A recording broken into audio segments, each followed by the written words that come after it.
the Explore tool. Okay, so what Google does is it reads my document, and it's looking for something that I am writing about. Of course, I haven't really written about anything. I've written a little bit about COVID, but that's about it. So, what I'm going to do is I'm actually going to search for my favorite thing in the world, and that's sharks.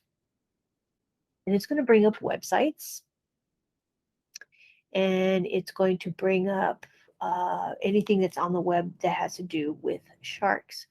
So let's say that I first of all, I need to make sure that when I cite something, my teacher wants me to use APA style.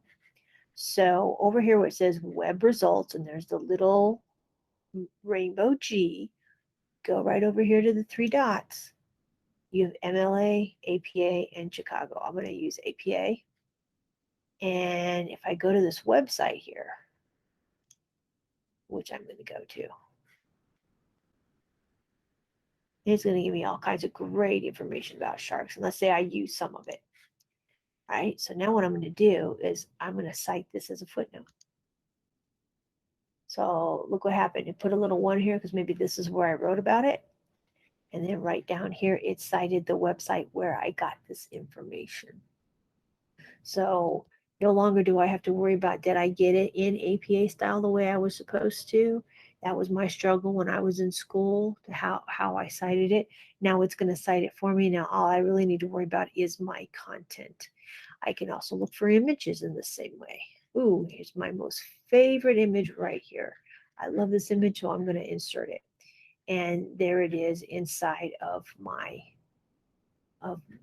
document. Okay, and you're going to notice that right down here it's saying where that file came from.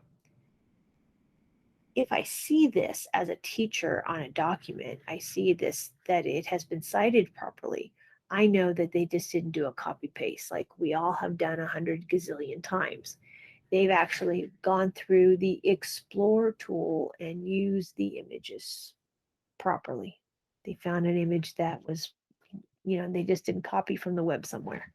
So that's what makes using the Explore tool so great.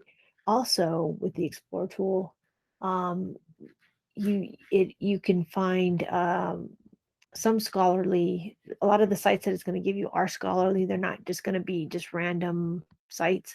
So it's actually going to it's really focused on educational stuff. So that's really good too.